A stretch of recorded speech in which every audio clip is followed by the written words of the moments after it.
Over the years, I've written over a dozen books about Eve Duncan, and I've also featured Joe Quinn in all of them.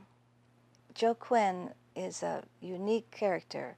He was an FBI man, and he was also a police detective. And he was also Eve's lover. He was very important in her life, and he was very important in our Bonnie's life. So I decided when I was going to write this trilogy that was going to solve the mystery of Bonnie, that we all had to know Joe a little bit better. So I decided to write a book featuring Joe and his relationship with Eve. I wanted to expand on it. I wanted to do it from his point of view. And so you see before you Quinn. Joe has gone through a lot with Eve. He was there just weeks after Bonnie was taken. So he got to know her when she was at her most tragic point in her life. And gradually, as the relationship deepened, it became stronger and stronger.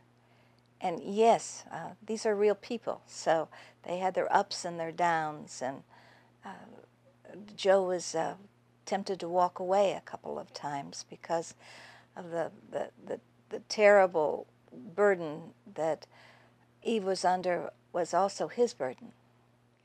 He's always been a source of strength to her, particularly now when she's getting very, very near to discovering the man who killed her daughter.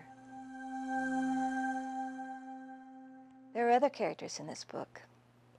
There's Catherine Lang, the CIA agent that I featured in Chase the Night.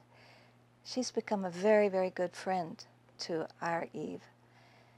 And there's also John Gallo. John Gallo is a character that's dark and bright, and actually he may be, I won't say what, but Joe's very suspicious of him. I've made this book sound a little introspective, and it's really not. It's a gangbuster of a book.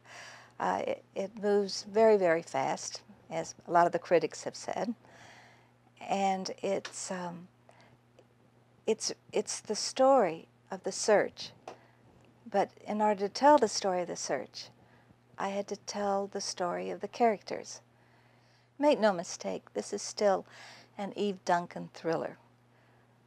But in this particular book, I felt it important to give a special emphasis to Joe.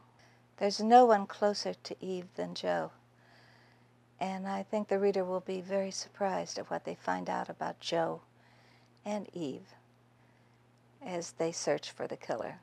There's a little bit of the past mixed in this book. There's a lot of the present, but it also points the way to the future and the path that they're going to take to find our Bonnie.